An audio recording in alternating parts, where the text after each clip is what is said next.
They both sat looking at the black computer screen. The 50-minute video had just finished playing. Brian used the mouse to track the video back to the 19-minute mark. He put the video on mute and let it play.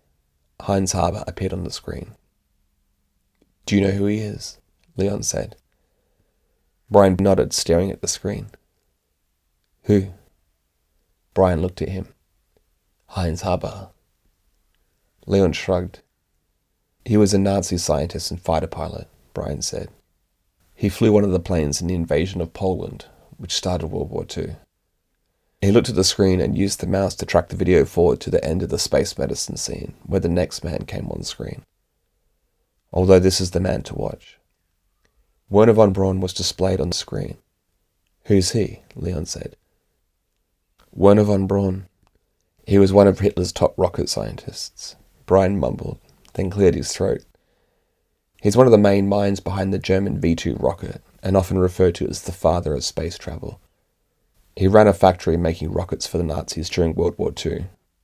The factory was run by prisoners of war. Over 30,000 prisoners died working in his factory. Each week they hung the slowest workers and left their bodies on display. For motivation, you know. And as you can imagine, far more died at the receiving end of those rockets. His famous line was, 'If the rockets go up, who cares where they come down?'"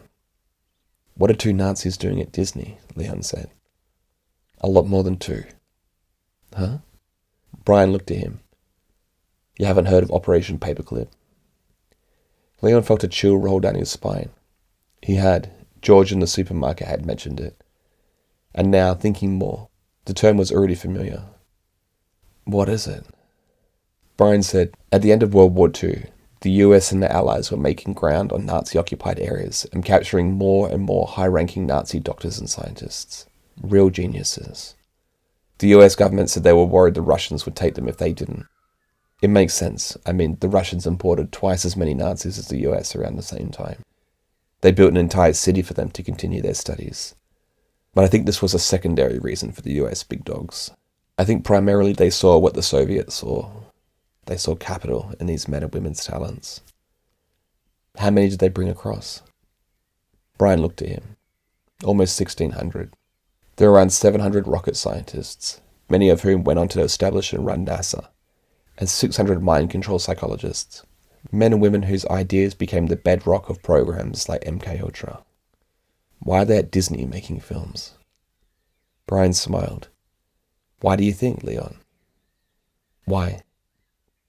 I don't want to indoctrinate you too much." Leon frowned. "What?" Brian held up the empty envelope with Leon's name written on it.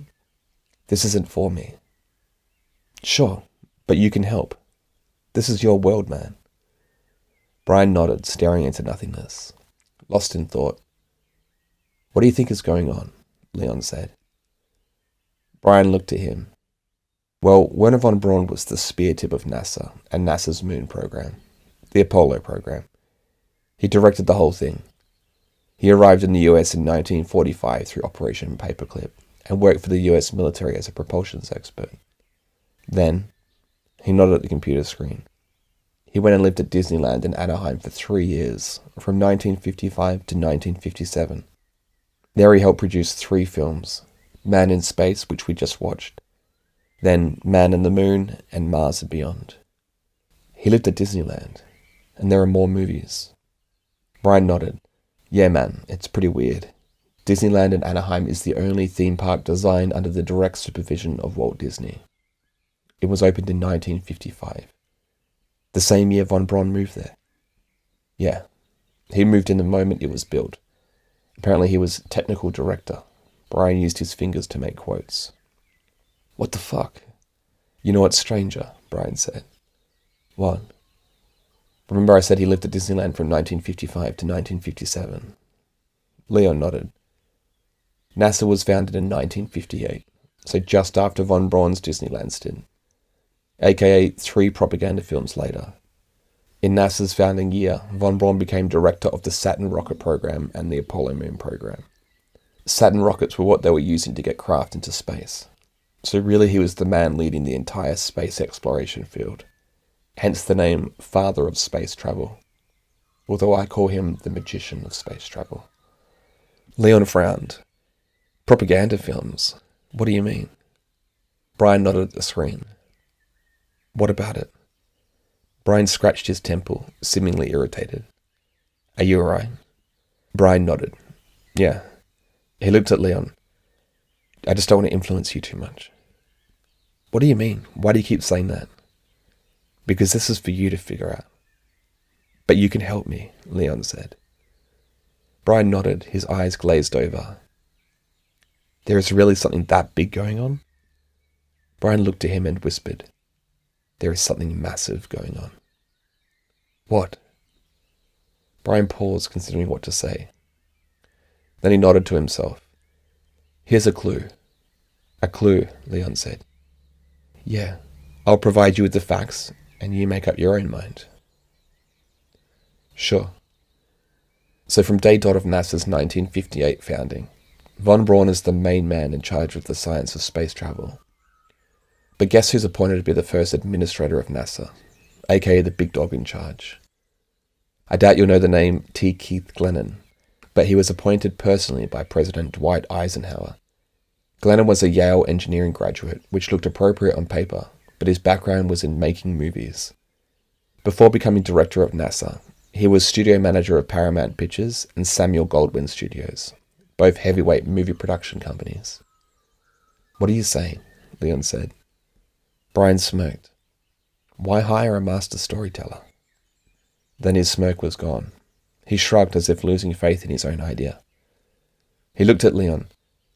I don't know, man.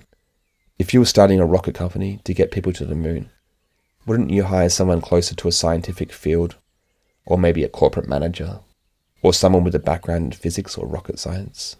I don't know, unless you're in the business of entertainment.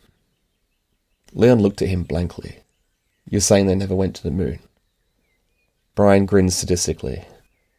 The Russians had the first satellite in space, the first animal in space, the first man in space, the first woman in space, and they had completed the first spacewalk. They had spent 5 times as long in space compared to the US, and yet somehow the Americans had the first manned moon landing via rocket ship. So the US never made it to the moon, Leon said.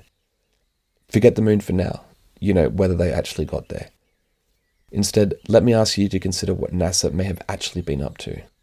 On one hand, like a brilliant magician, the race to get to the moon using propulsion is presented to the public. But on the other hand, hidden behind its back, there is another trick going on. Trick, Leon said. Brian nodded. He leaned in and tracked the video back to 2 minutes. Here's another clue.